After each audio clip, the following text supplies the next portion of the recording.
از کدومش بیشتر خوشت میاد؟ بریم تو کارش. چیپس یا پفک؟ سخته. چیپس. بعدی دوغ یا نوشابه؟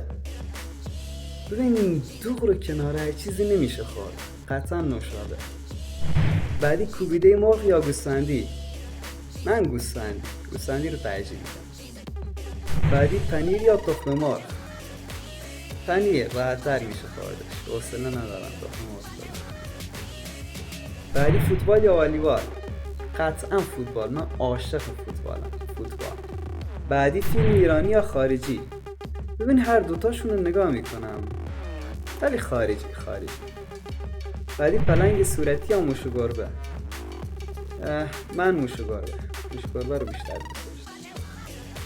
بعدی کوهنوردی یا شنا؟ شنای توی صخر رو دوست دارم اما از دریا میترسم، ولی بازم شنا. بعدی ماشین یا موتور؟ من ماشین، موتور خطرناک. ماشین.